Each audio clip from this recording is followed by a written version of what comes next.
द्वादशोऽध्यायः। अर्जुन उवाच एवं सततयुक्ताये भक्ताः स्वां पर्युपासते ये चाप्यक्षरमव्यक्तम् तेषां के योगवित्तमाः। श्रीभगवानुवाच मय्यावेश्य मनो ये मां नित्ययुक्ता उपासते श्रद्धया परयोपेता ते मे युक्ततमा मताः। ये त्वक्षरमनिर्देश्यम् अव्यक्तं पर्युपासते सर्वत्र गमचिन्त्यं च कूटस्थमचलं ध्रुवम् सन्नियम्येन्द्रियग्रामम् सर्वत्र समबुद्धयः ते प्राप्नुवन्ति मामेव सर्वभूतहिते रताः। क्लेशोऽधिकतरस्तेषाम् अव्यक्तासक्तचेतसाम् अव्यक्ता हि गतिर्दुःखम् देहवद्भिरवाप्यते। ये तु सर्वाणि कर्माणि मयि सन्न्यस्य मत्पराः अनन्येनैव योगेन मां ध्यायन्त उपासते तेषामहं समुद्धर्ता मृत्युसंसारसागरात् भवामि न चिरात् पार्थ मय्यावेशितचेतसाम् मय्येव मन आधत्स्व मयि बुद्धिं निवेशय निवसिष्यसि मय्येव अत ऊर्ध्वं न संशयः। अथ चित्तं समाधातुं न शक्नोषि मयि स्थिरम् अभ्यासयोगेन ततो मामिच्छाप्तुं धनञ्जय।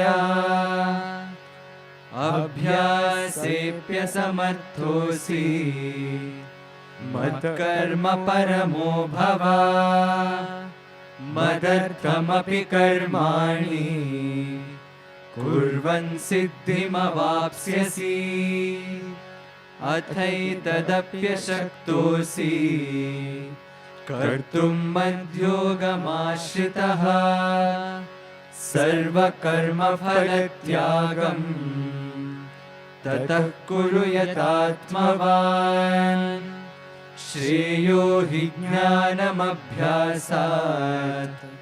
ज्ञानाद् विशिष्यते ध्यानात् कर्मफलत्यागः त्यागात् शान्तिरनन्तरम्। अद्वेष्टा सर्वभूतानां मैत्रः करुण एव च निर्ममो निरहङ्कारः समदुःखसुखक्षमी सन्तुष्टः सततं योगी यतात्मा दृढनिश्चयः। मय्यर्पितमनो बुद्धिः यो मद्भक्तः स मे प्रियः।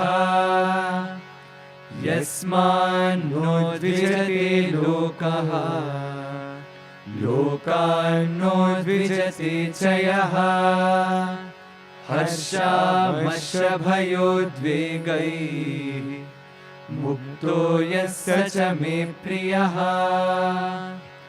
अनपेक्षः शुचिर्दक्षः उदासीनो गतव्यतः सर्वारम्भपरित्यागी यो मद्भक्तः स मे प्रियः यो न हृष्यति न द्वेष्टि न शोचति न काङ्क्षति शुभाशुभपरित्यागी भक्तिमान्यः स मे प्रियः समशत्रौ च मित्रे च तथा मानापमानयोः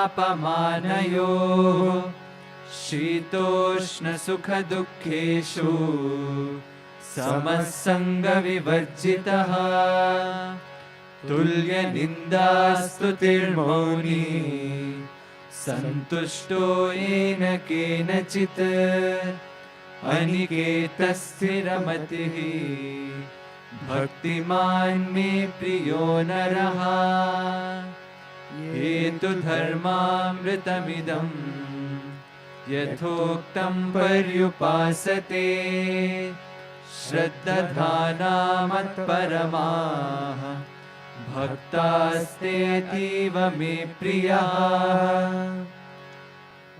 So we went through the whole 12th chapter of Bhagavad Gita from the beginning till the end now, these 20 shlokas.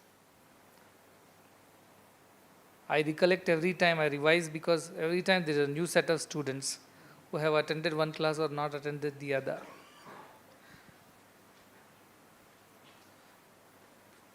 So Arjuna and Krishna are talking, and Arjuna asks Krishna, between those who completely absorb themselves and worship your form, and those who worship you as the formless one, who is the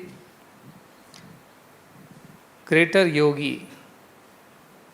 And Krishna says, those who completely absorb their mind in me and their intellect in me. It means they don't have a separate thinking or doing other than what I will. So their will has become my will, completely merged in me. They are the best of the devotees. However, those who worship me as formless, by controlling their senses, keeping their mind equanimous, and always engaged in the welfare of all, they also attain me only. Between the two, worshipping me as a form and the ones who worship me without form, this formless aspect, the path of worshipping the form is the easier one. Because the people who are endowed with a body have a body consciousness, and so they find it easy to worship God as a particular form. And then he goes to say, however, the best would be that you completely dedicate your mind to me, so much so that there are no two, there is only one that exists. Completely your mind is absorbed in me. But if you are unable to do that, then at least you, by abhyasa, you practice to do that again and again. Mind will run away from God, but try to bring it back again to God and keep doing this abhyasa, which should be followed by vairagya. Practice should be followed by detachment. So detached from the world and attached to God, and every time mind runs back to the world, again bring it back to God and keep practicing that. However, if you are unable to practice these two, then do everything for my sake. Sarvakarma Bhagavata Prityartham. Do everything for my sake. Because by doing in this way, you will also attain the highest. Your mind will be always absorbed in God. Slowly it will become like that because you're doing everything for Krishna's sake. If you are unable to remember me and do everything for my sake, at times our mind is so engaged, engrossed in the work that we forget for whom we are working. We think it is my work and I am doing it. It's very difficult to get rid of this. So at least do one thing at the end of it. Please renounce the fruits of all your actions to me. Karma phala tyaga. You give it to me. Good, bad, favorable, unfavorable, pleasant, unpleasant. Whatever comes out of it. Just don't be perturbed. Offer it to me. That would be the way. So in the first step he said, completely absorb your mind in me. The Naham, there is no idea of me existing separate from God. There is no kartritva bhava there. That is difficult. So second step he says, okay, have kartritva bhava, you are doing, but you are doing it for my sake. So get that clear. And if that also you are not able to do all the time, at least whatever you have done, offer the fruits of those actions at the end to me. Whatever comes out of it, accept it. And then he goes on to describe that doing it mechanically without any knowledge, it is better to do it with some knowledge of what you are doing.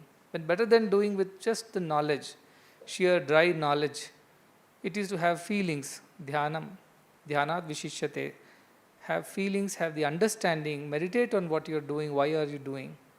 And finally, above all, the easiest is to give up the fruits of all actions, renounce it to me, and thereby be happy.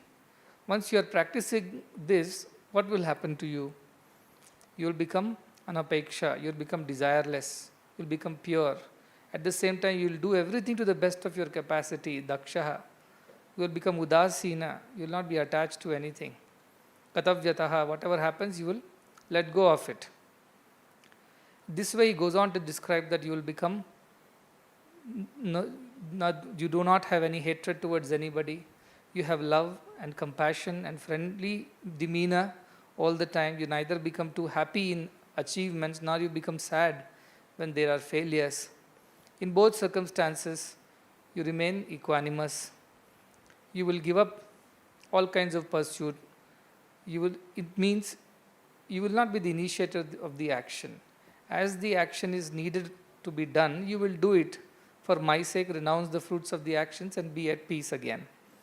And that way you will continue to follow what I say. And if you follow exactly as I say, ultimately you will become the dearest of my devotees. Not just devotee, dear devotee, you will become the dearest devotee if you do exactly as I say. And that's how he concludes the final part of the 20th chapter. 20th shloka tells that. The 12th chapter concludes. Of all the chapters, we picked up this chapter. Because truly this is the crest jewel of the whole Bhagavad Gita, the essence. Dharmyamritam. This is the Amrita, this is the nectar of the entire Bhagavad Gita. Elsewhere we don't see this word Dharmyamritam. So all the doing and non-doing or whatever associated with doing is there. Everything he has described here, how we should lead our lives as devotees. If we want to be dearest devotees of God, what is expected of us and how to achieve that also Krishna tells us so very clearly. I ask that if you get some doubts and questions, you can ask me after this. So if you have not got any doubts, obviously you are prajnani by now, because they say chintyate sarva samshayaha. All the doubts disappear for whom? Tasmin drishte. The one who has seen the highest, for him all doubts have disappeared. So either you would have no doubts because you have seen everything and you know everything and there is nothing more to be known. Only to him or her no doubts exist. The other part is you are still in Ajnana and you are still trying to practice. Ajnanis are also not going to have any doubts. They think they know everything. Swayam Dhira Pandita Manyamana. I know everything. I don't need to be told anything. I'm quite okay. Thank you for your discourse, but no thanks. So those also won't have any doubts because they never tried anything. The in-between ones, who are the sadhakas, who are trying to attain jnana, or trying to rise above ajnana and go towards the prajnana, they will get a lot of doubts on the way. Many people tell, Swami, when I was not doing meditation, I was quite peaceful. I had no issues at all. I was waking up, eating my breakfast, playing, studying, singing bhajans, sleeping. I had no really big problems. The day you started telling me, you get up, meditate on me, read this, read that, all kinds of disturbances are coming in my mind. What is happening? So for that there is an example. Suppose your room is too dirty for a long time. You never cleaned it. All the dirt is under the carpet, under the desks and tables, and you never seen that. And you are happily sleeping in the same room without realizing how much dirt there is. You think it is clean.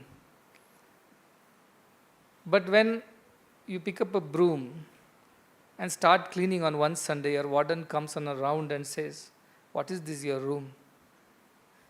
It's looking like a junkyard. Pick up your clothes, fold them and keep it neatly. clean the dust, dirt, cobwebs, what happens first? Suddenly the comfort, the blissful ignorance in which you are living gets disturbed. Now as you start cleaning, the dust rises, gets into your nose, you cough. There is discomfort because the cleaning process has begun. In the same way, when you don't do any sadhana, you will imagine yourself to be very happy, but that happiness is ignorance. Ignorance is bliss, as they say. That's another kind of bliss. But that's in a satirical way it's being said. That you don't realize what trouble is coming your way. You are happily sleeping. However, when you start putting some effort on this path, howsoever little, the first thing that happens is the purification of mind begins. So it exposes you to all the impurities that already exist within you, your ahankara, mamakara, kartrutva bhava, dvesha, all these start surfacing. And then with this practice you have to start detaching yourself. Abhyasena tu kaunteya vairagyena cha gruhyate. So keep discarding. This is the old book, I don't need this book. These are old clothes, I don't require them anymore. This is too much of dust, let me keep up. There are cobwebs, let me remove them. So there is an effort that is put. Prayatna. Yatato. The word comes yatata in many places. Yatatmavan. Yatataha. The one who puts effort. The one who engages.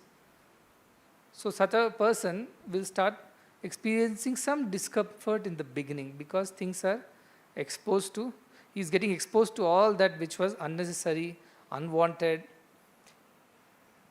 And those things, to get rid of them, it takes a little effort. We were in Rishikesh and some devotees asked this question.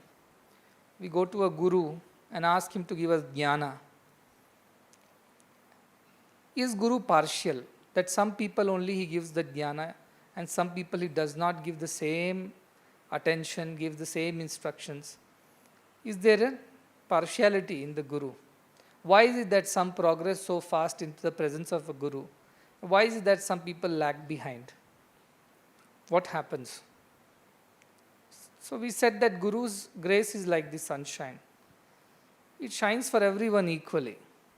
All can benefit from it. If you open your windows and doors, the sunshine will enter the room and it will brighten it up. You can also enjoy the light. Then why is it that you don't open the doors and windows? Some of us don't open. Because the moment you open the doors and windows, the light shows how much dirt is inside the room. We have been living in so much of dust and dirt. The room is so unkempt. And that exposes all that which needs to be gotten rid of. And then the next moment what happens? Oh, I don't want to get rid of this. This is too difficult. So close the windows right back. Shut the door. And then Guru's grace, despite being around you, you don't benefit from it. Because you're not putting the effort needed.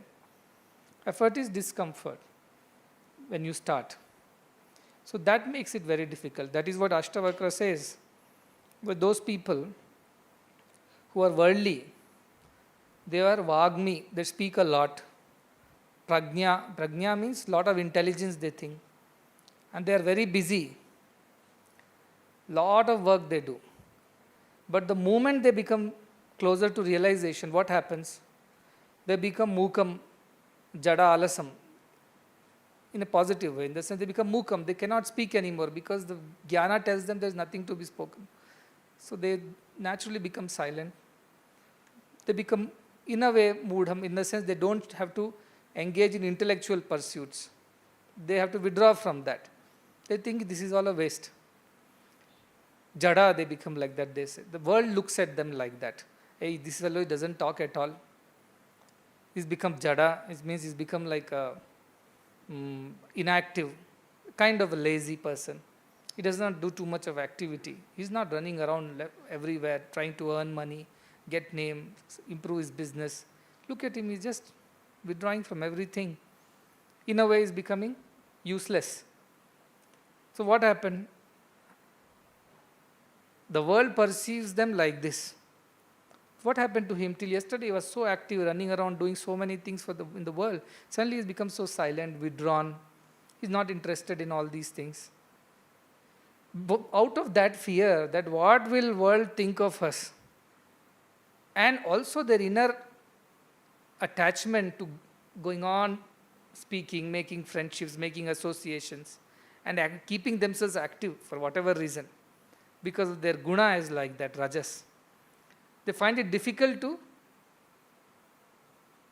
withdraw from all this action, even if it's useless. So what they do, they instead give up the good things, the tattva. Tasya tyaktva, tattva tyaktva they call it. They give up the tattva itself, saying that if I become divine and spiritual, I cannot go to movies and malls, I won't enjoy this junk food, because my conscience will tell, this is not sattvic food, this is not sattvic behavior. I cannot enjoy all the friendships that I have so far on all my social media, because half of them or most of them are quite worldly. Suddenly I will not feel like talking to everyone, I will try to keep to myself. I will lose friends. I'll become probably less intelligent because I'm not talking and engaging myself in too many things. I may not make enough profits in the business because I'm no more interested in doing that business. I find the uselessness of that. So out of that fear, what they do, they rather give up the pursuit of God, because they want to enjoy still, like the Narada the pig. We heard that story. He wanted to be a pig only, though he was a Maharshi, born as a pig. He wants to roll in that slush with his wife and plenty of dozens of children, and he's so happy. Even if Indra comes and tries to remind him, what are you doing? Let's get up, go to heavens. Your place is there. He says, no, I'm quite happy over here. And even if Indra takes him forcefully to the heaven, because of his guna, he wants to come back. So that is the story of those who are worldly, who don't want to put an effort on this path, because the moment they put an effort, there is discomfort. What is the discomfort? You may become a viragi. You may become detached. Suddenly your friends will say you are no good friend. Your parents will look at you as some stranger. The world looks at the spiritual people as mad people. The spiritual people look at the worldly people as mad people. Both look at each other the same way. Only thing, the worldly people will say it aloud. The spiritual people will smile within themselves. Isn't it? What happened to him? The spiritual person, what are you doing in your life? Where are you heading? You don't even know. Anyway, let me keep quiet. Mauni, I'll remain silent. So his nature is that if others come and praise or blame, also Mauni is the answer. I will only remain silent. No point in talking to them. Who won't understand, not even try to understand. So many people give up the spiritual pursuit out of their own attachments, their gunas. Prakriti, all the Prakriti, all the Kriyamani, Sarvaihi, all the actions in the Prakriti is because of the guna. Only ahankara vimudhatma karta aham iti manyate. We think we are doing things, but these gunas of a purva janma samskaras, of all the accumulated vasanas, they make us do what we do. Somebody eats a lot. Somebody cannot eat. Somebody sleeps a lot. Somebody does not sleep at all. Somebody is so hyperactive. Somebody is so dull. All these are because of the accumulated vasanas and gunas of the past, which make us do what we do. Now, to rise beyond that, you have to put an effort. And that effort is what is expected of a devotee. But the moment we have to put the effort, its first thing is discomfort. Take a simple example like learning a new thing. It's an effort. You want to go and do some yogasana, it's an effort. Everything is an effort. Because that is how karma bhumi, that is how this whole world has been designed. Everything depends on your effort. The spirituality also depends on your effort. That is for yatatam, the one who puts effort, the one who makes an effort to realize God. So, this chapter should inspire us to come out of this lethargy, this complacency, this indifference kind of attitude towards things, and try to rise ourselves above that. Uddhared atman atmanam. You have to help yourself come up. Because you alone are your friend. Atmano hi atmano bandhu. Atmano hi ripura atmanaha. You alone are your friend. You alone are your enemy. So even if I give a discourse and he explains and we all hear it and read it any number of times, unless we put a little effort to help ourselves rise, despite the discomfort, despite what others say, what others don't say, what others think, don't think, irrespective of all that, if we try to put some effort, we will rise. Ata urdhvam na samshaya. Definitely we will rise. And it's so much of assurance, Bhagavad Gita, this. Pratyavayo na vidyate. There is no adverse reaction to this, except that your so-called friends will become, they'll unfriend you. Because you are no more like them. You have changed. They will say, he's not anymore the same, she's no more the same. So they will not engage with you. They will not invite you over to their parties and dinners or whatever activities they do. Because you are no more like them. Your nature has changed. But if you put this effort, except for this reaction, which is a good reaction, isn't it? Sarva Sangha Parityagi. You have to give up everything at the end. So especially first start with giving up the company which does not help you to remain spiritual or become spiritual. So it automatically starts happening like this. That is the only adverse effect from the worldly point of view, which is actually a very good effect for the spiritual aspirant. Pratyavayu na vidyate. There is no adverse effect on this path. Neha vikrama nashosti. And any effort that you put will not be destroyed. If you have put some effort today, and suppose for some reason you are no more tomorrow, these efforts will be carried forward into the next birth. And you will begin from where you had left last time. See the goodness of this path. Anything else, you start a business, your business collapses. You went home for a holiday, came back, somebody did something and your business has collapsed. You have to start from the scratch. But here, whatever you had done in the past, it will come to your rescue. And it will help you lead yourself from there up further. So no efforts will be wasted on this path. And no adverse effects are met by the person who is yatata, yatatma, who is putting efforts on this path. So why I am repeating it again and again is that all this reading is of no use unless we put efforts. 1 ounce of practice is greater than tons of preaching. Little practice, swalpam apyasya, little bit, kinchita, little bit, put efforts is what I said. So last time I requested that you pick up one quality, one idea from this 12th chapter and try to see if you can put efforts to practice that completely, as none of these qualities are independent of each other. They are all dependent. They are in a way same thing said in different ways.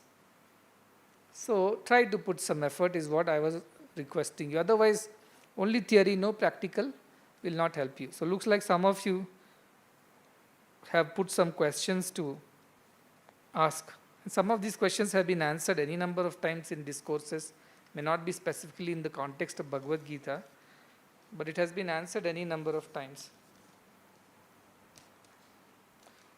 I'll start with the very first question of the very first sloka. Swami, you said take a name and form. Through that we have to reach the formless. But for me, I'm unable to meditate on one form or either on formless.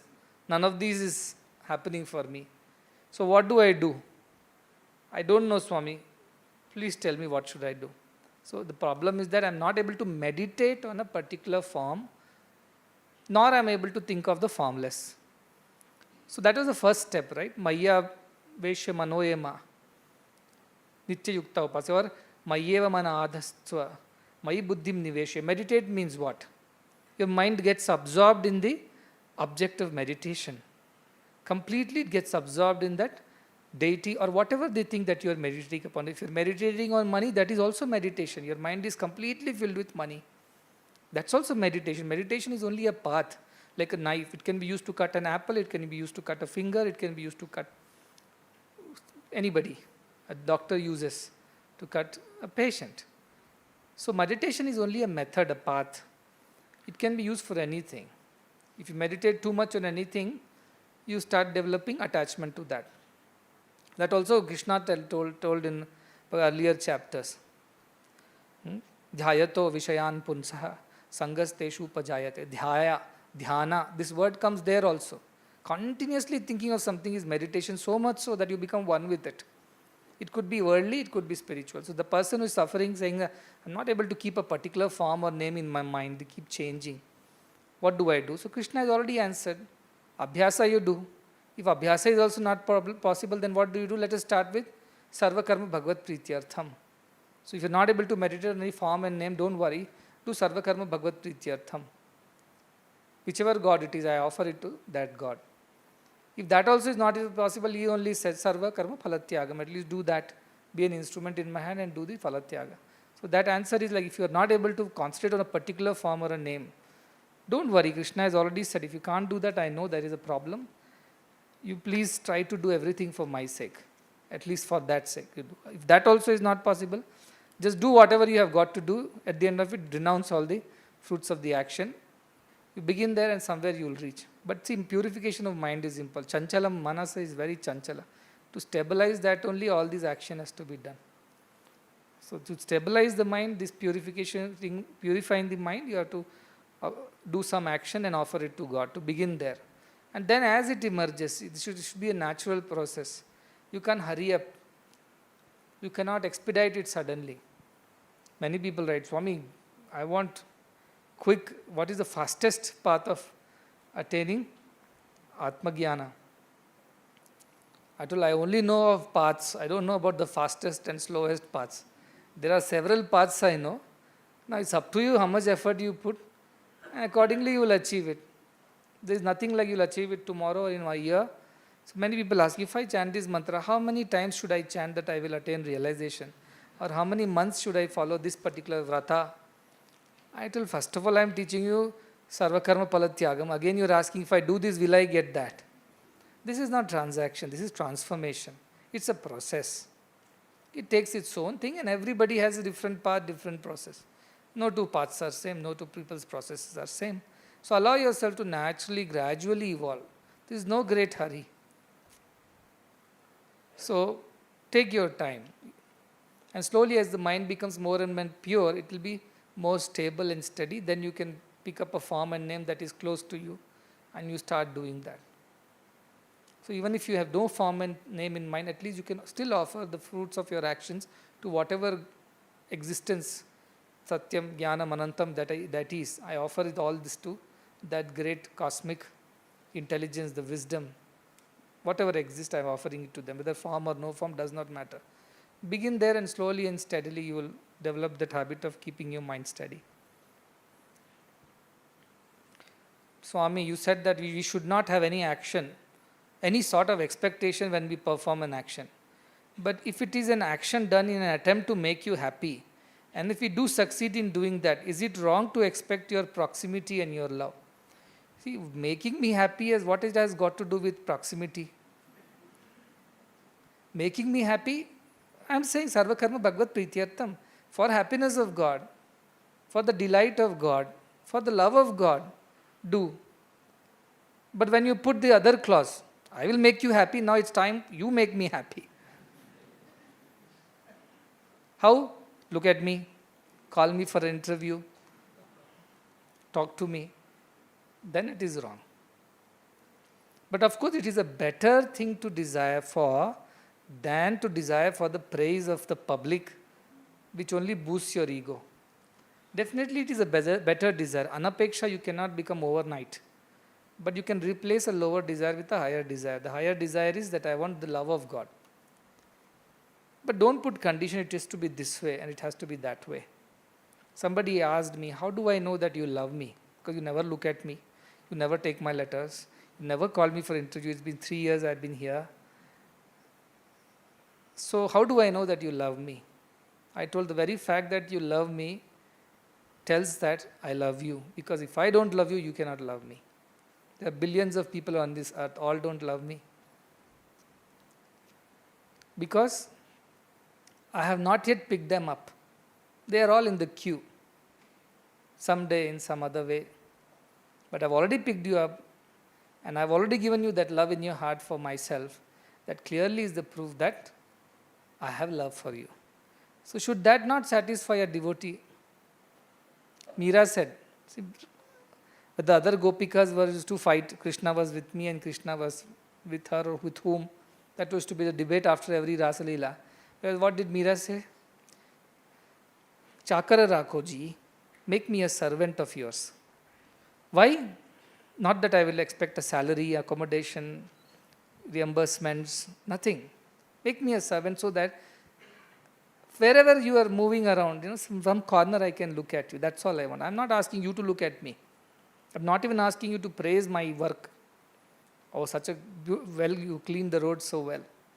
Or you have done this decoration so well. Not even I'm expecting that. Just because I am your servant, somewhere in a corner, in a nook or corner, I'll be doing my work silently. And just in case you pass by, I'll have the fortune of looking at you.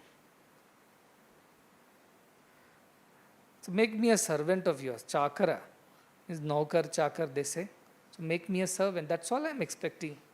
Let me do something for you. I'll be sitting in one corner, I will do. And just in case you pass by, all I'm expecting is, let me have your darshan. As he says always, it's not enough if you have my darshan. I also have to have your darshan. That is the second condition. It's not enough you make me happy. I have to make you happy in return. Who is trying to make whom happy here? Who is Bhakta? Who is Bhagavan? That's why I said, most people come and say, Swami, I want to surrender to you. But actually they want me to surrender to them. Do this and don't do that. And that definitely should not do. It's the conditions on the letter. So how can that be bhakti? That's why first you ask yourself, are you still a bhakta? Then you ask whether you're a dear bhakta or dearest bhakta. First you ask, you're a bhakta. So how can it be that you do an action in the attempt to please me? I'm pleased. How can you expect that it should that love should be returned in some way that you want? Is it not enough? Love itself it's equal, they say. Premaya sati. To love itself is the reward. There is no reward to love. Being able to love is the reward of love. Most of the people cannot even love God. So they are not even having that. You already have this great reward of being able to love. They should be satisfied with that. So that is the idea of, to do everything, daksha, shuchi, daksha, do it with purity, do it with efficiency, ability. At the same time, phalatyagaha, prityartham. I don't expect, you gave me a chance to do something for you and you are happy with what I did. What greater boon can I ask you for? I'm happy with this. I don't need anything more than this. That's all is the expectation of a devotee. And when God wants to call you or pick you up on his behest, as per his wish, fine, he will pick you up. You are there. He knows you are there. And everything you do, he knows. But when the time is right, when there is a necessity, he will do that. But don't compare. Many people compare. Why these people are called so many times, and then they make a list of how many bad things those people have in them. Despite they get called. And look at me, I am the purity personified. And Swami doesn't even give a look to me. These are not simply I am talking. All these are coming from letters, or if not written, at least in the mind it is going on. Why do you compare? You are you, they are they. For whatever reason, it's God's will. So think like that and don't be too worried about what Swami's reaction is. You worry about whether you are satisfied doing what you have done for Swami to the best of your ability. Somebody's letter 3 years. So Sai Krishna said one has to totally concentrate and merge his mind in me. But you also promoted the idea of seeing you in everyone through service. So one side you say that totally merge your mind in me. Other side you have to see me in everyone. So are they not kind of two opposites? So is it the way to realize you quickly by seeing you in everyone? Is it the way to realize you quickly is the first question. So I said, how is it different? If you try to see me and me alone, it's not possible that you will not see me in others. This is not contrary. This is complementary. If you see me in yourself, you will immediately see me in all. Because ekatvam pasyata, he will only see one, he cannot see two. Of course, if you think of me as only the form in a particular place with a particular name, it is difficult for you to see me in everyone. But at least theoretically, if you start believing that no, Krishna has said, Sarva Bhuta Antaratma, I am there in all. So Sarva Jiva Namaskaram, Sarva Jiva Tiraskaram, both Keshavam Prati Gacchati. At least with that thought, if you put effort not to hurt anyone and try to help everyone, try to be kind, compassionate to everyone, friendly with everyone, it will only purify your mind. See, again and again I am telling, all this is to just purify your mind of all negativity. And it will reveal, like a lake which is clear, reveals its bottom. Likewise, it will naturally reveal to you your divinity, the Krishna.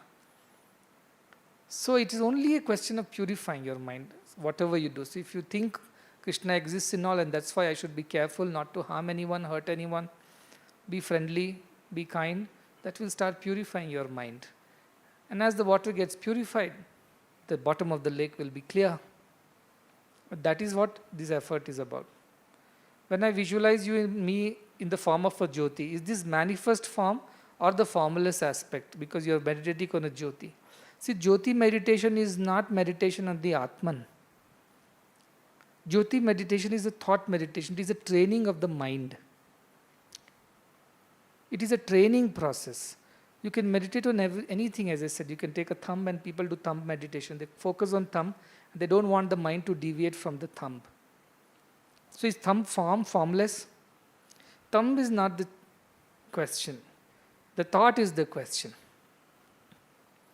Jyoti meditation initially is a process for you to steady your mind, to observe your mind and not let it run this way, that way. And once you have sharpened this mind, like you have sharpened the axe or sharpened the knife, then it can be used to think of God. But unless your mind is sharp enough or your knife is sharp enough, how can you start cutting vegetables? So this process of Jyoti meditation is just the beginning of process of the sharpening of your mind, or Chittavritti Nirodha, to constrain the vagaries of the mind. But that is not the ultimate. That's only an enabler, a way to achieve that. So that is a practice in the initial stage. Of course, from that, if you start thinking that God is Jyoti, and in Jyoti you imagine or visualize Krishna is there, it's a Krishna Jyoti, then there is a higher level of thinking. So it's the thought meditation more than Atma meditation. It's a thought to keep your mind steady, and once you have developed that steadiness, then you can think of anything, any God, anything, and you will achieve greatness in that. So all Jyoti meditation or thumb meditation is not necessarily spiritual activity. It's an activity to tame the mind and its vagaries, to control the vagaries. That's all it is. Beyond that is the idea of form or formless. So regarding the qualities of a devotee, when I think of one quality that I should take up is Suchitva, that is purity. Because I keep failing and maintaining my mind as pure always. What if I fail again? Should I pick up a easier quality? That is the idea. I said pick up any quality. I'm not going to tell you this is easier and that is tougher, because all are equal. Take anything, these are all equally tough or equally easy, whichever way you put it. But based on your guna karma, based on your past, how you have practiced, or what guna drives you, pick up whatever you want. Ultimately, you will reach the same place. See, there is a meditation mala, is there bead. So which bead should I start with to meditate, you're asking me. Turn from anywhere, you'll reach the same place. Every bead is equal in size, every bead is same. So you want to start with anapeksha, or shuchi, or daksha, or udasina, or gatavyata, doesn't matter. Start somewhere. And as you keep turning, you'll realize all these are beads of the same mala. Wherever I begin, that's where I end. And each of the bead is same. It's not less or more. So Shuchitva helps you, purity of mind. That is the ultimate. What is purity of mind? Then you keep going down as to how do I develop purity of mind. Any negativity is impurity in the mind. Selflessness is purity. Selfishness, ahankara, mamakara, is the impurity. So nirahankara, nirmamatvam, that is purity. Now how do I develop that? I have so many things. Should I just throw them all out of the window so that I have no attachment and no objects around me? Is that the way you will develop purity? Or you will start developing purity thinking none of these belong to me. I am using it, God has given me. You check into a hotel, you like the hotel, you like the curtains, the TV, the sofa, the bed. But you're living there, enjoying it, with the awareness that you have to check out as well. You can enjoy this place, but this doesn't belong to you. But God has given you, or the hotel person has given you to enjoy. So can we develop an attitude like that towards everything in life, including the body that we have, the wealth that we have, the relationships that we have, the intelligence that we have, skills and talents that we have? Can we all think all this is given by God for me to utilize for His service? So what is purity? You have to sit down and think, Shuchitva, and how to develop that. And don't look at the other persons. See, that is the biggest mistake we do. That person is following something else, and it seems like he or she is progressing fast. I have picked up a very tough question, so I'm struggling. They have picked up easy ones and they're passing. But truth is that there is nothing easy and nothing tough. Also, it's not just about this birth and this janma. There are so many janmas you have, bahuni me vyatitani. So many births you have lived. So don't compare yourself with your age. That this is a 7th class fellow. How come he is already attained so much of steadiness and purity? I have 70 years and still I am thinking of all kinds of things. Don't compare like this. That is why I said don't compare, because you're only seeing the bodies. You're not seeing this, the age of your mind, which is far, far older for each. So don't compare each other. Each path is different. You only worry about yourself. You should be your own competition. You should be your own standard. Don't compare with others. You can take inspiration from others, but don't compare. Otherwise, Dveshta will start. Third and fourth question. Swami, is my understanding correct? Chitta Shuddhi is important, whether one follows a form or formless aspect. But through form worship, Chitta Shuddhi is obtained. But in case of formless worship, Chitta Shuddhi is a prerequisite. So Chitta Shuddhi, is this most important? Yes, it is. Whether you take the form aspect or formless aspect, both will help you gain Chitta Shuddhi. And ultimately you will realize that you are not different from that form, or you are one with the formless, whichever way you think, only when your Chitta is completely Shuddha. Both are, suppose I am a Jnani, and I meditate on a formless aspect of God. I have not realized that God still. Chitta Shuddhi is again needed to realize that God. So what I have done, I have taken the path of sannyasa. I have cut off from all the worldly people. I have gone to Himalayas, living in a cave, and cut off all interactions because I don't want to disturb my mind with another thought. I want to keep it as minimum thoughts as possible in my mind. Minimum associations. For what? So that my mind remains pure, undisturbed, undiluted, unpolluted. So that is also prerequisite. Form or formless, both Chitta Shuddhi is the prerequisite to realize ultimate Ekatvam. But both the paths help you to develop Chitta Shuddhi. Whether you take the form path, do as a devotional service, or you take the formless path and do meditation. Both ways you will require Chitta Shuddhi before you realize the Atman. And as I said, realization is what? Suppose there is a at the bottom of the lake. Let's say you were playing in the lake and you dropped your watch or a ring at the bottom, and the lake water is dirty. Now how do you obtain that ring or the watch that has fallen? You wait for the water to clear so you can see the bottom. Otherwise, in the Andhe Naiva Niyamana Tathanda, you'll be searching, you'll not find it. So you wait for the mind to clear.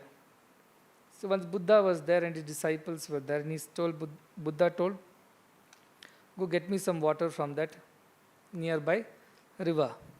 So the disciple went to get the water. But as he was going to get the water, a bullock cart passed by. And because of that, the bottom of the little stream got dirty and the water became dirty. So this disciple came back and said, Swamiji, I wanted to pick up the water from there, but it has become dirty. So I came back. He said, go back and just wait.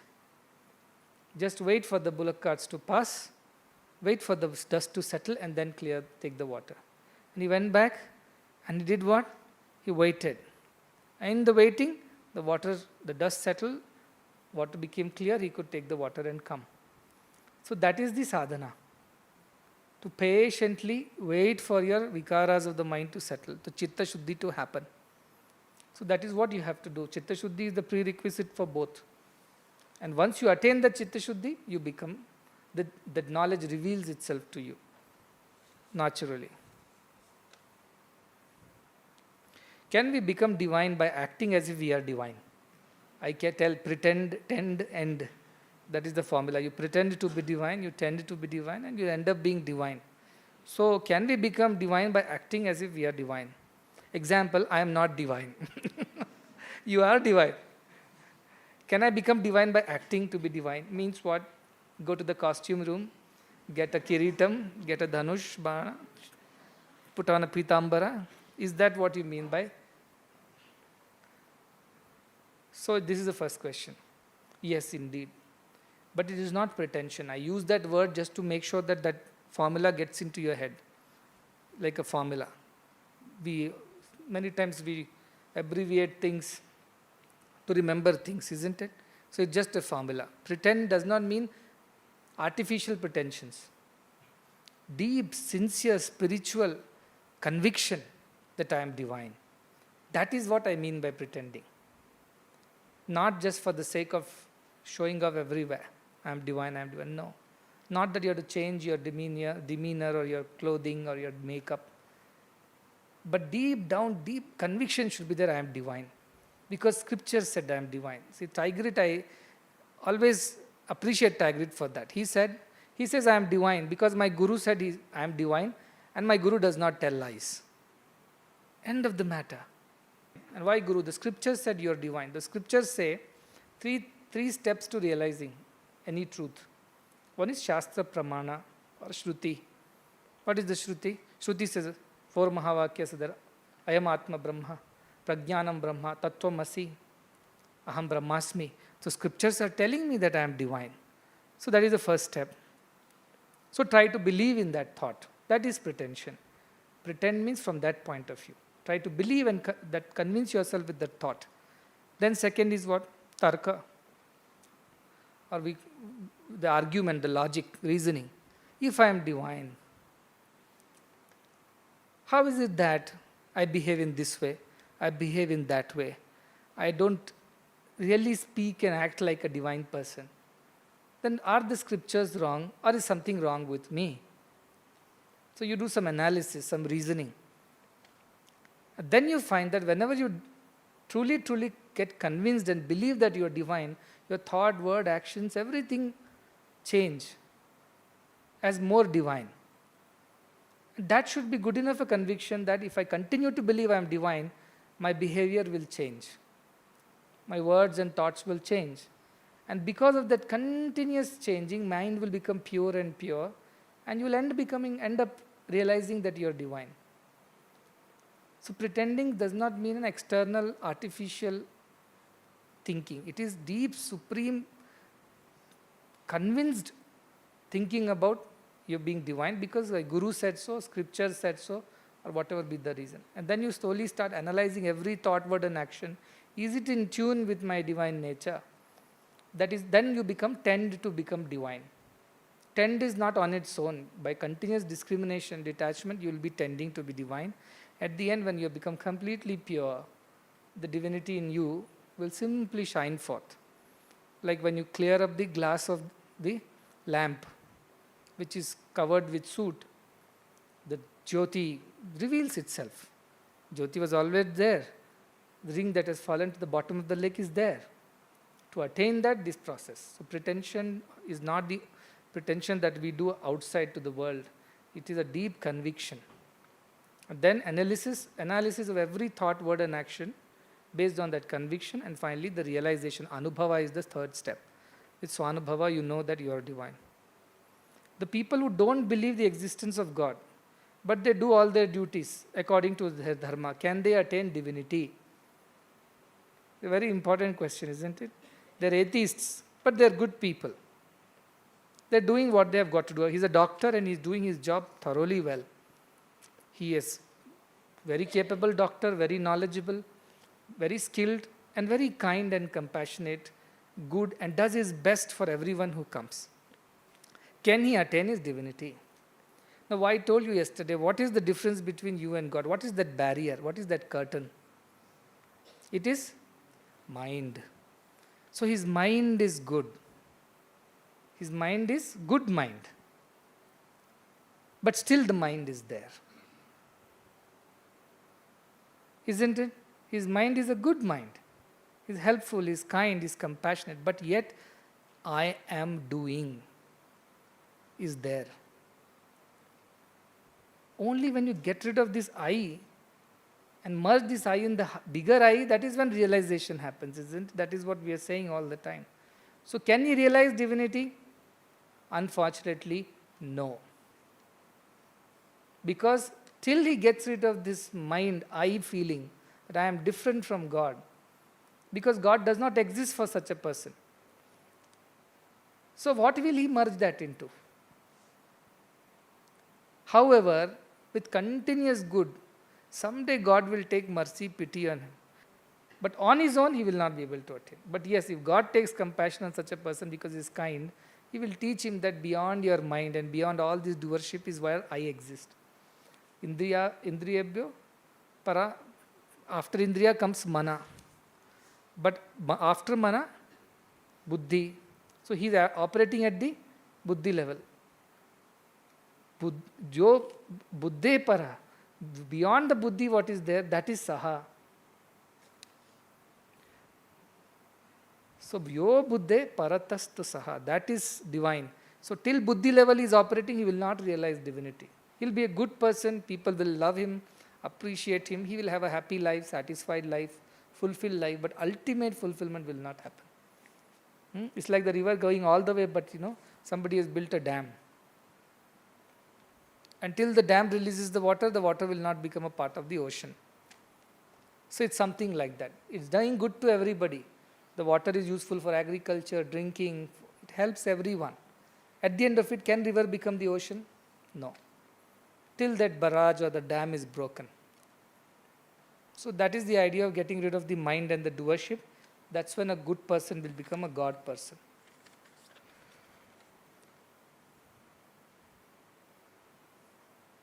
So if you continue to pretend like this, will it be one sadhana? Of course. If you convince yourself that you are divine and you act accordingly, that is the sadhana. To believe and act in that. Completely. To believe is to live, I say. To believe something is to live that thing. So believe will take you to that.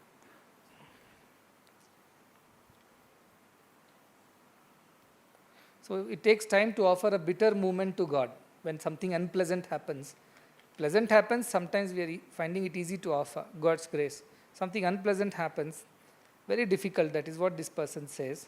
I am not used to it. To follow that, to offer that also and forget the unpleasantness. So if devotee is supposed to be satisfied with whatever happens, then is it wrong to pray to God to give them strength and ability to follow God's word? Praying for strength and ability, is it wrong? Because you are not supposed, whatever you are, I am born dud, I am born dull, I am born a demon. So should I pray to God to redeem me, or should I just be satisfied with however I am? Is the question. Isn't it? So obviously, what do you mean by bhakti? Shavanam, Kirtanam, Vishnu Smaranam, Vandanam, Archanam, Padasevanam. What is all that? Are these not prayers to God? To make you like God? So you should be satisfied with the worldly side of things. I've got this much money, I should learn to satisfy myself. But spiritually, you cannot be satisfied till you become God. So this anapeksha which I am saying is only applicable to selfish motives, selfish pursuits. When it comes to God, that is the highest. Mumukshatvam is the highest desire one can have. Mumukshatva. So mumukshatva is nothing wrong. And to attain that mumukshatvam, whom do you pray to? To a guru, to a God, to somebody who can guide you and take you forward. That's why Mahapurusha Samshraya. So it's not enough if you have mumukshatva. You need a Mahapurusha to guide you how to go forward. So you have to pray. That's why the tradition of gurus in our culture, or God in our culture. So that desire to pray to God to help you become God is not a bad desire. It's definitely not even a desire. It is only a prayer. All prayers are not desires. But yes, some desires are prayers. Prayers are not desires. And the pure prayer is a prayer for God's sake. But people think desires as prayers and pray it. That is wrong. That is desire definitely. So this is not desire. You ask God to help you to attain the highest. Is not a desire, it's a prayer. We don't want to hurt anybody, but without intention, we end up hurting someone, let us say. How should we take that situation? With great humility, first go and apologize to the person, isn't it? If you have hurt without intention also, you have hurt. So first thing you do is go and apologize to the person. I didn't mean to hurt you, but I have hurt you. Now it's up to that person whether he forgives you or not. Whatever happens, karma phala tyagam. I have done my best, I went and apologized, I did what I could do.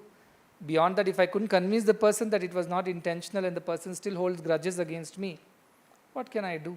I offer it to God, saying, God, I did my best. I leave the rest to you. Hopefully you will give him the understanding or her the understanding that I did not do it wantingly. But if you have really, with pure heart, pure intentions, gone and apologized, definitely it is possible that you will be able to, at least you will be at peace. Tyagat shanti anantaram. You have given up that ill intention, or there was no intention, or whatever was there in your heart. So you will be at peace first. The other person may attain peace only when that person also learns to forgive, kshama. When the other person also learns that, he will also, she will also be at peace. But first person to be at peace will be you.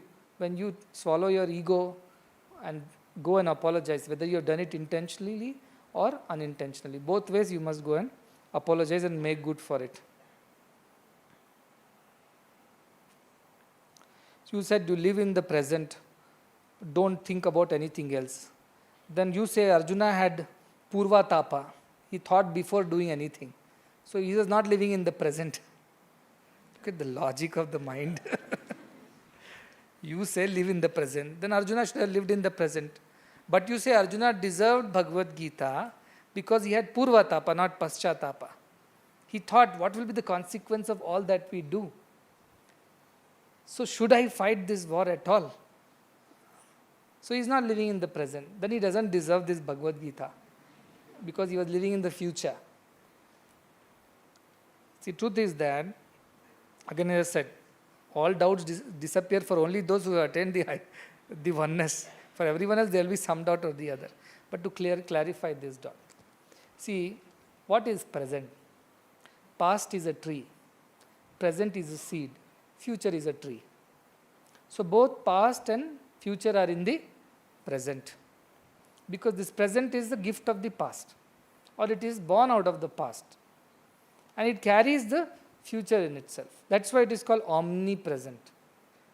Omnipresent means it has past and present and future, all three in it. That's why it is omnipresent. Now what do I mean by when I say live in the present and don't dwell in the past, don't worry about the future? What do I mean by that? That you have to understand the spirit behind it. Don't just play with words. Understand the spirit behind this omnipresence concept. What I am today, I accept this because I am what I am because of what I did in the past. Isn't it? That acceptance is living in the present. Not accepting and going on worrying or thinking about what happened. That is what I don't want. But unless you know you are here in this situation today because of what has happened in the past, what you did or what somebody did, what went right or wrong, you are experiencing the results of that. That awareness is still living in the present. It's not brooding. You're not thinking every day of the past. You're thinking today I am like this because of whatever has happened. So how can I make it better from here? The moment you think how can I make it better from here, you are thinking of the future. But you are not worried about the future because you know if you do everything right today, the future will be taken care of. So are you thinking of the future? Yes, in a way. To what extent? To the extent that if I do everything right in the present, the future will be taken care of. Only to that extent. You're not sitting and worrying yourself to death. What will happen tomorrow?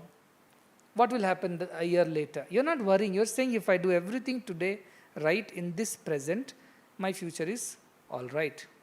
So what did Arjuna say? He didn't sit and dwell in the future. What did he do? Out of his compassion and good feelings for his brethren, he thought, in this present, we have landed up in this situation. Why? because some of our brethren didn't behave well with us. They were not right to us. And today everybody is suffering. So I know I have learned this lesson from the past, that revenge is not the answer. So from that point of view, he said that should I even engage in this war? Because it will lead to so many people's misery.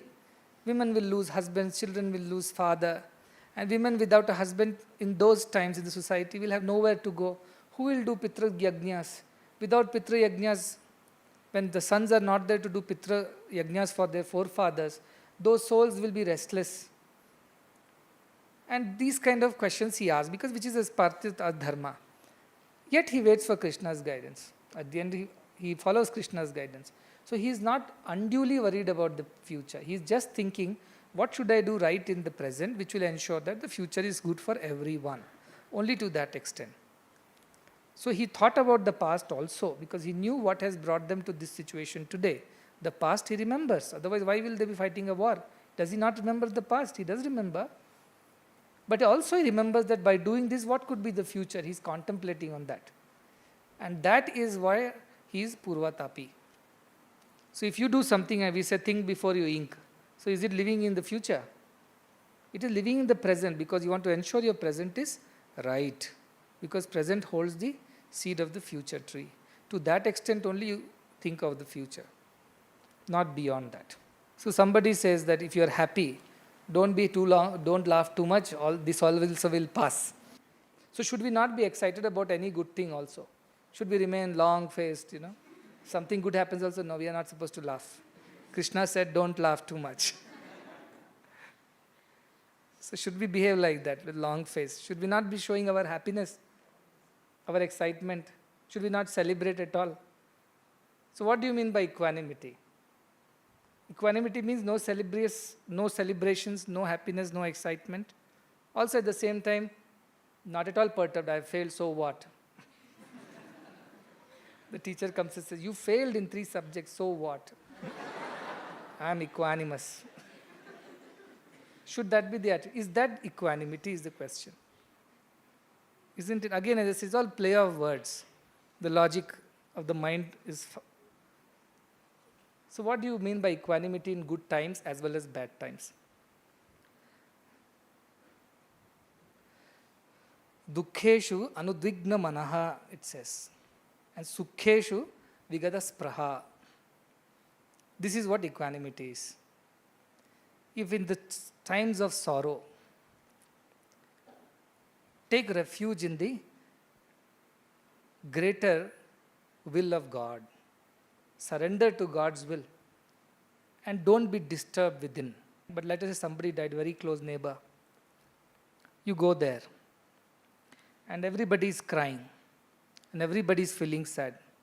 And you go smile and say, I am not disturbed by anything. Is that the right behavior? Is that the right behavior? So if you are a Mahagyani, and really it does not touch you, it's a different story. But till you are in the state of this pretending, tending,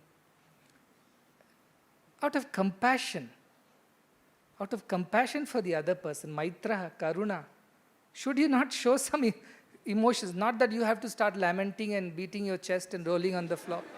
Not required. But should you not even have sympathy for the person who has lost something? Because that person is unable to understand this higher truth. So for that sake, but deep inside you are undisturbed, like the ocean.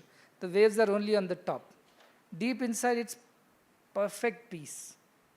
So that is equanimity. On the surface, some action will happen. So when something good happens, people come and congratulate. You don't even give a smile saying that I am not affected by all these things. They'll think you are an arrogant person. Should not smile and say thank you very much for your good wishes. Thank you for appreciating it. But that should not disturb you from inside. The ego should not shoot up. Humility in that moment of success and praise. Where you say, pass it on to God. This God's grace that He used this body as an instrument, this mind as an instrument that achieved what it needed to achieve. So, to that extent only. But doesn't mean that you put up a flat face and don't even Acknowledge people's appreciation. That will be unfair, being in the society when you have to behave. So out of Maitra, friendship, you at least smile and say thank you. But it does not mean that you really accept it as a person. You pass it on to, you forward it to God. Similarly, in the time of despair, sorrow, difficulty, even when it comes to you, something very bad has happened unexpectedly. Now, how do you deal with that situation? It's a tremendous loss. Should you sit straight and not shed a tear is the question. Everybody is crying around you. Everybody is unhappy. Should you not pray? Should you not feel sympathy? Your karuna will kick in. It will definitely feel sympathy for everyone. But at the same time, deep inside, like the ocean, you'll remain undisturbed. In a moment, you can withdraw yourself from that thought of unwanted sorrow. And you will be able to give courage to everyone. See, this is how God's will was. This is how it has happened. So please take courage in the thought that God has done the best. Perhaps this was the right thing to do. We don't understand God's ways sometimes. There's a lady who lost her 2 sons while her husband was away on a business errand. So those 2 sons were playing in the open, and then there's this lightning that happens. It strikes both the children and they both die. Now father comes back from the business errand. He went to some other country or other place to do business, and when he returns, he asks this lady, where are the sons? First question, any father would return and ask, where are the children? And this lady said, come, have a bath, you are tired, have a meal, then we will discuss.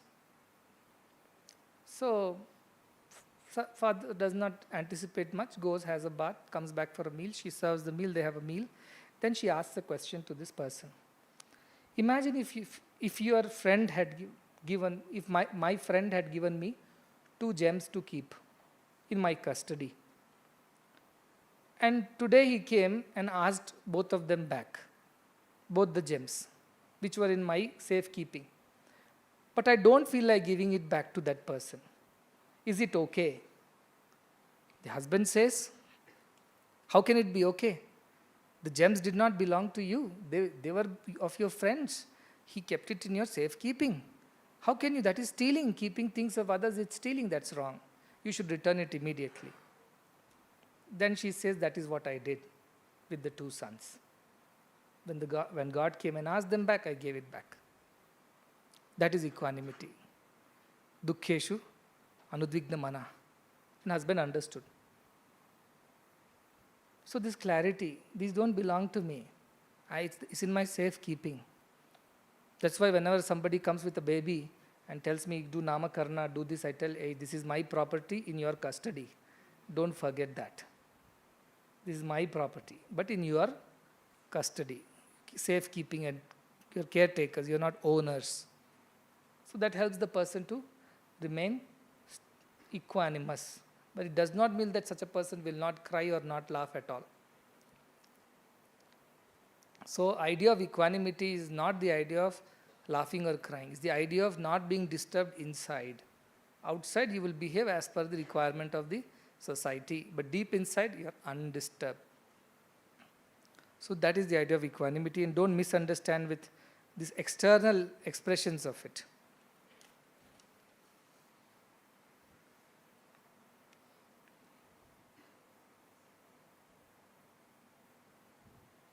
This is very honest letter. It says, many times things don't happen the way I want, and I have blamed you, Swami, for all that. I have hurt you, I have blamed you many times for my sadness. But I have also blamed myself, and I have lost self-confidence because of these things. And I always worry about what others think of me. So how do I ultimately offer everything at your feet and not be affected by anything about what people think about me? Very big problem this is, what others think. Isn't it? What I think is not important, what God thinks is not important, what others think becomes very important. Most of the people live what others would say, what others would think. That is their main problem. So what is the answer in Bhagavad Gita only for this?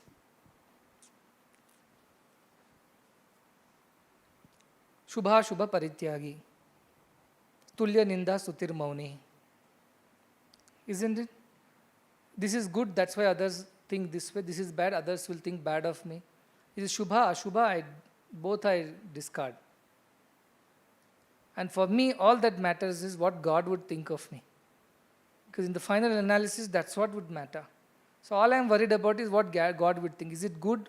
Others think good of me, bad of me, the tulya, ninda stuti. They praise me for this or they will blame me for this. Both are equal to me because it does not matter. Others will, their thinking will keep changing. Munde mattir binna. Everybody thinks differently of everything. As I said, the one who is God loving, he looks like mad to others. One who is world loving, he looks mad to the spiritual people. So it depends on which perspective that you have. But what should matter to you in your life is what God thinks of me. Will He be all right with what I am doing, thinking, or saying? That's enough. So I always give this example. You see, you try to please everybody, you will end up pleasing no one. But you please God, you will end up pleasing everyone. And Durvasa with his disciples landed at Draupadi's hut. That too after the noon meals were over and Akshay Patra was washed clean. And Duryodhana was the one who always was plotting against the poor Pandavas. He sent Durvasa. Durvasa came with his disciples to Duryodhana and he blessed him with all the good hospitality. And then he said, Durvasa Muni, you have blessed me so much. I want you to bless my cousins, Pandavas also, in the same way. And Draupadi's hospitality is famous. So please go and enjoy their hospitality too and bless them. But what was in his heart? Let him go there and these Pandavas will get a nice big curse from Durvasa. Makes my job easier. So Durvasa landed up there and told, I will go for bath and we'll come back and then we'll have lunch. So Draupadi is in trouble. Now how to feed Durvasa and his disciples? And how much they will eat, there is no limit because these Rishi Munis won't get food for days. And when they get, they will store up for Brahmana Bhojana Priya, not without a reason. They get food, that's it. So now Draupadi is thinking this Akshay Patra, the food appears only at certain time. But any amount of food will appear once it appears. Any number of people can eat. But now I have finished cleaning and the next scheduled appearance of food is only in the evening. Afternoon quota is over. Now what do I do? And she starts shedding tears. She knows that she cannot save her husbands from a curse now. Already they have so much of trouble in life. Now here is Durvasa and his disciples. And they don't know what to do. So she prays to Krishna, Apad Bandhava. So Krishna appears suddenly in the middle of nowhere. Even if you'd had a phone or called up, even then your friend would have taken time to bring some food from some caterer. But Krishna appears right on the scene then and there, in the middle of nowhere. Knocks on the door. Oh, Krishna, good that you have come. I am in big trouble. He says, what happened? Durvasa and his disciples are here for the food. That's a good thing. So he said, no, that's not a good thing because we finished our food. There's nothing left. Let's see if something is left in your vessel. No, there's nothing left. I just washed it. See if something is left. So she goes and picks up the Akshay Patra and sees. And Krishna looks inside, such a small leaf is left. Somewhere sticking in a corner. Krishna says, see, there is food. And you're saying there is no food for me. I'm hungry. And he picks that leaf and puts it on his tongue. That's it. The moment he puts in his mouth, all the Durvasa and disciples, their all stomachs are full. As if they've just eaten a wholesome meal. They burp so loudly that all birds fly away from the trees. So Durvasa and disciples. So you can imagine Draupadi was not worried without a reason. These people are getting food every day. Those rishis will get once in a blue moon because they'll be walking all around the forest and once in a while they'll reach an ashrama or some grihastha's place where they'll be given some food. So they'll eat as much as they can. So as he belched, all the birds flew. Animals disappeared from the forest out of fear. But Krishna is no less. He tells Bhima, what happened is so late, this Durvasa and his disciples have not yet come back. Go and see what they're doing, call them and come. Bhima is like, Krishna, should I really do that? Because we don't have any food here. If they come back here now, what will we feed them? He said, no, you go search, you come back, I will do something by then. So Bhima just follows Krishna's advice and goes in the direction of Durvasa and disciples. There Durvasa and everybody is having tough time, their stomachs are full. And they thought, Draupadi is such a sati. If she offers us food and we don't do justice to her hospitality, she may curse us. We may lose our powers. So before such a mishap happens, let us run away from here. So Durvasa and his disciples are running away in the opposite direction of the hut. And Bhima is running behind. He thought Durvasa has got upset with us. He shouldn't curse us. He's running behind Durvasa and his disciples, and with all their bellies rolling up and down, they are running. Look at the sight that Krishna created. Why this story? To tell you that if you pleased Krishna, you pleased everyone. At the end, everybody will be satisfied. So don't worry about what others think if you are right. Isn't it? If you can please God with whatever you are doing, and how will you know you are pleasing God or not? Because inside you will feel satisfied. I have done this for Swami, I have done it well. You will feel great love for Swami, and that is the indication that Swami has given his love to you. Because you feel, whenever we do something for Swami, howsoever small little, doesn't our love increase for Swami? We feel so much more love today for Swami because we have done something for Swami. Even if it's putting a flower here, or even if it's singing a bhajan, or anything small. So the moment you feel that satisfaction within, you know that Krishna has been satisfied. Because my Atma Krishna, my Atma Rama is satisfied. That is good enough a proof that Swami is happy. So that is most important. See, Lokaninda, Lokastuti will keep changing with time. Today if you are good to somebody, they'll praise you. Tomorrow for some reason you have to be bad to that person. Bad in the sense you're doing something which is not wanting, that person doesn't like it. Then he will curse you also. So how long can you depend on their praise and blame? So let them do what they want to do. You do what is right. You do for pleasing God, and that will help you to attain God. So that is more or less the questions which came, and somebody asked me one more question from abroad. People are watching this. Swami, I don't want to do so much of service activities for you in my country, but I see so many other devotees are there. They don't participate at all. They don't participate with the same enthusiasm as me. So sometimes I feel very dejected, and even I get upset. Why are they not participating? Why I have to do everything? So why am I suffering like this? And he himself writes, is it my doership that I suffer? That I feel that why are they not doing and I am doing? Or even if I don't think I am doing, it is to be done. And those people are not participating, though they call themselves devotees. So why I am feeling so disturbed is the question he asked, which is very natural. Many people come for good things. When it comes to hard work, many of the people are not around to help because they are only interested in so much, not beyond. They are not ready to put more efforts on this path. So what do I do? So to them the answer is that, see, again I've been observing Ashtavakra's thoughts. Ashtavakra says very beautifully, Kartritvam Agni Martanda Agni. Kartritvam Dukkham Martanda Agni Dagda Antaratmanaha. What he says, this doership is a tremendous fire of sorrow in which your inner being gets burnt. This doership is such a big fire in which all your inner being gets burnt. It means you get so disturbed. If a finger burns, how much pain is that? Even the fire is off, you've taken off the finger, still for many days that pain and the suffering will be there. So that is the fire of doership, he says, Ashtavakra. Definitely it is doership. I am doing so much. Why everybody is not doing like this? Now why should you expect everybody? You took up a project.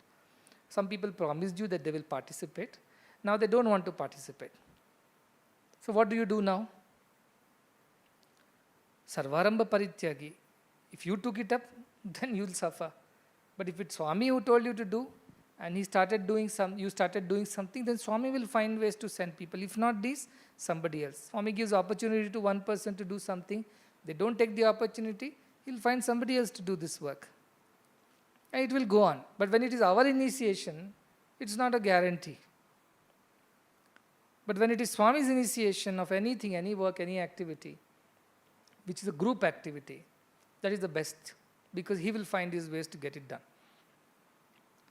And you have to be selfless, and you only pray for pray for its success. Swami, we want to offer this. You gave us this job to do. We want to do it and offer it back to you. Please help us. That is, as I said, that is a prayer. That is not a desire. That's a prayer. You can make that prayer and Swami will find a way. But somehow you feel responsible for it. No, I have been the project in charge. And all these people were supposed to be part of this. And now they are not turning up, they are not doing this. And you start developing negative feelings. Dveshta. You become angry. You become agitated. Yasman no dvijate loko. You should not be agitated by the others. But you are getting agitated. Why it's all this happening to you? It's because somewhere the doership has crept in. If it is not crept in, God will come and somehow manage to do it for you. In some way or the other, in some form or the other, He'll come and do. And just in case He doesn't do it and the project is left halfway through, still you will be karma palatyaga. You will still say that I have done my best without any ego. I have tried whatever I could and I offer it to you. It has not happened. Don't blame yourself for that. As long as you don't have the kartritva bhavam. The moment you have kartritva bhavam, what will God say? Okay, here is the steering wheel. You drive the car. I will sit behind. So that is where we start suffering. Most of the people, when they work in a group, they suffer because they keep looking at what others are not doing and what they are doing. And then they suffer comparing with each other and they get angry with each other and things like that. Of course, as a leader of a group, like suppose you have in the department over here, 10 people are to work in the department. As a leader, you have to have that maitra, karuna, with which you should have such good relationship with each other that you should be able to inspire them. Also, you should understand their limits, how far they will go and not further. Accordingly, you allocate the job to them. I don't give the same job to everyone because I know that is how much they can do. If I give more than that, they will not be able to do. Everybody will get frustrated. They will get frustrated. The whole experience, instead of being joyful, will become a misery to everyone. So understand your people correctly. Don't set wrong expectations. All this is part of your daksha, efficiency, your skills as a leader of the group, to understand each other's weaknesses, strengths, capabilities, interests, and accordingly allot them the task. And suppose beyond all this also you don't have enough people to achieve that task, then don't go for that much of achievement. Adjust according to your people, according to your resources. I want to change the whole world. But can I do it tomorrow? I know everybody's limitations. This itself, all the work that we do, we're trying to do for the welfare of the world, many people, it is beyond their capacity, but they're all rising in their capacity. But still, at some point in time, I said, this is enough. Even if people want to come and do more, I tell, no, first finish this much, then we will see the next thing. Then I will not frustrate myself. Yasman no dvijate loko, loka no dvijate chaya. That is what will happen. I will not bother anybody. Others will not come and become a reason for my botheration. We both can be in peace. Yes, work will happen at its own pace. I can't achieve it by tomorrow. That won't happen. All right. So that extent also, as a leader of a group, as a devotee, you have to plan your work, you have to plan your people, understand their efficiencies, skills, talents, abilities, interests, and then accordingly adjust your workload. Otherwise, you will end up frustrating yourself. That is also, even if you don't have a doership, you will end up frustrating because you will not have done a daksha job out of it, a good efficiency job, and you will feel sad about it. So understand that first, you feel bad because there is a sense of doership. Second, if you lack dakshatvam, that also can be a reason for your sorrow and the sorrow of others. Dakshatvam means not just the skill and technical skill of the work, but also people skill, motivation, leadership, people management. All that is also part of your dakshatvam as a devotee of the leaders. I hope he is listening and he will understand what I am saying. So despite your best effort, despite all your best planning, if you have not achieved something, then leave the rest to me. Surrender. From there I will pick up and do the rest. So either of the two you do. I don't mind answering questions, I don't mind answering these sessions, but my whole interest at the end is that you should put it into practice. Nididhyasana is most important to me. Shravanam, Mananam does not lead us to the ultimate. Thinking of the chapati, discussing the chapati, does not make us satisfy our hunger. Eating chapati alone can satisfy us. So eating is in your hand. I can make a chapati, serve the chapati to you. Beyond that, I cannot make you eat. Isn't that is your own effort? So that effort you should put prayatna, yatna, yatatmavan. It says very clearly, last sloka it says very clearly. Ye tu dharmyamritam idam yathoktam paryupasate shraddadana matparaha yathoktam upasate. As I said, you follow that with shraddha. If you don't follow, you have only heard this. He didn't say that you yathoktaha shravanate or yathokta pravachanate. No, this is upasate. Upasana means practice. So that practice you must undertake. And you, each of you, as I said, take any quality, is like the beads of the same mala, begin anywhere, you will end up in the same place, and let it go on continuously. One quality will lead to the other will lead to another, and some point of time you will become ativa priya. So please put it into put efforts and practice. That's all I expect. So with that we close this discussion on the 12th chapter of Bhagavad Gita. Take some time, do mananam, nididhyasanam, and if come up with more doubts, you can always come and ask me. But all the other chapters, I am leaving it for you to read, because this is the most important chapter for me. If you understand this, that relation between you and me becomes pure, becomes unsullied, becomes divine. Otherwise, this relationship comes with a lot of ifs, buts. If you do this, then you are that. If you don't do this, I don't want this conditional bhakti. Unconditional bhakti is what I expect. This is what came from Gopikas and Gopalas. They didn't expect anything. Even if Kuchela came, he came with the expectation that Krishna will help him as a friend. Pandavas came to Krishna with some expectation that he will help them solve this crisis. But Gopalas, Gopikas came with no expectations, except for wanting to be in Krishna's presence. Whatever he is doing, just have a look. Meera went with no expectation. So that kind of desireless devotion, unconditional love for God is the essence of Bhagavad Gita's Bhakti Yoga. And only those who develop that kind of unconditional love for God will attain God.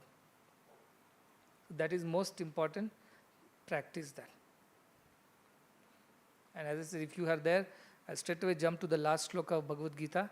Yatra Yogishwaro Krishna, Yatra Partho Dhanurdhara, Tatra Shri Vijayo Bhuti, Dhruva Niti Matirmama. It is the eternal law, it's unchangeable, it is applicable in every yuga, it's completely valid at all times.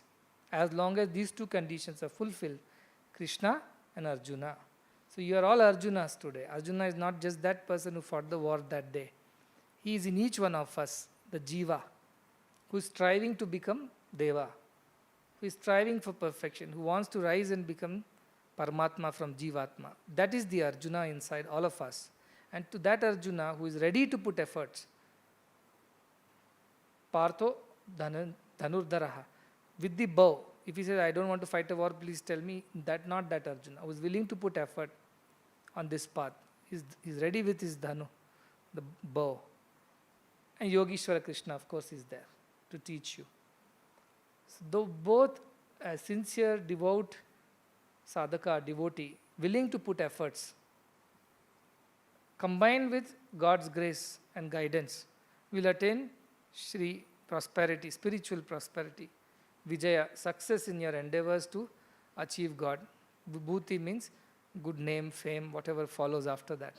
That is by and by. So you also have to put that effort, that is most important. If you do that, there is no doubt you will become that. Pandurange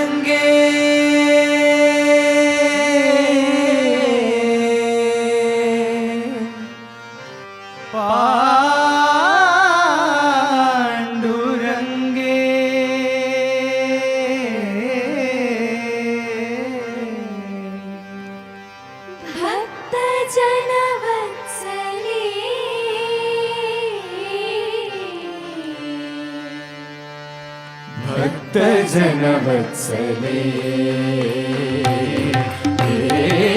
हो विठ्ठले भक्तजनवत्सले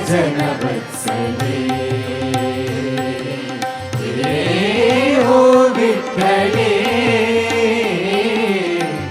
भक्तजनवत्सले करुणा कल्लोरे करुणा कल्लोरे पांडुरंगे पांडुरंगे भक्तजनवत्सले हो विठ्ठले भक्तजनवत्सले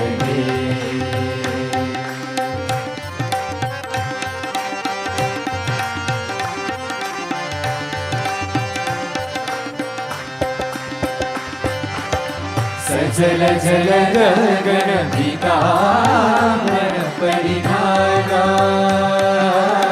सजल जल गगन पीतांबर परिधाना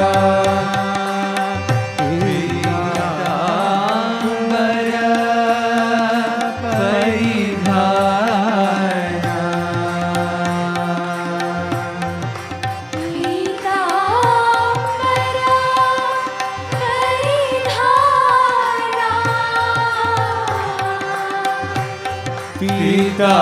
पीतांबर परिधाना सजल जल गगन पीतांबर परिधाना सजल जल गगन पीतांबर परिधाना ये उद्धरणी उद्धरणी केशिराजे केशिराजे भक्तजनवत्सले हो विठ्ठले भक्तजनवत्सले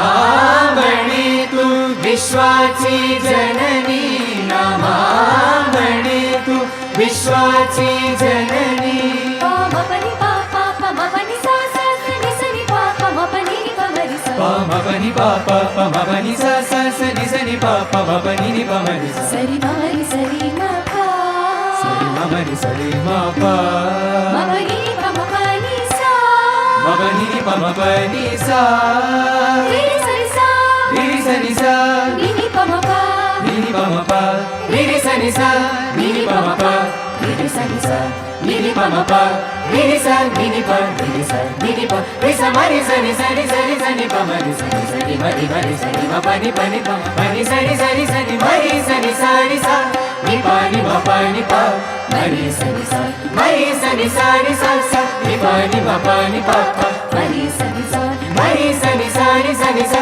नि पनि मपनि प म मरि सनि सरि सनि सा नामामणी तू विश्वाची जननी नामामणी तू विश्वाची जननी क्षीराब्धिनिवासिनी जगदम्बे क्षीराब्धिनिवासिनी जगदम्बे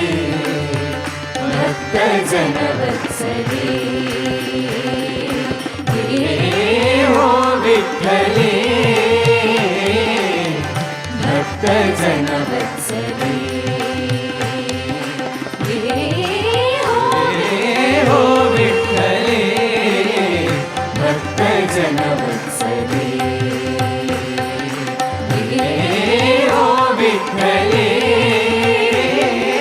पांडुरंग पांडुरंग पांडुरंग पांडुरंग पांडुरंग पांडुरंग पांडुरंग पांडुरंग पांडुरंग पांडुरंग पांडुरंग पांडुरंग पांडुरंग पांडुरंग पांडुरंग पांडुरंग पांडुरंग पांडुरंग पांडुरंग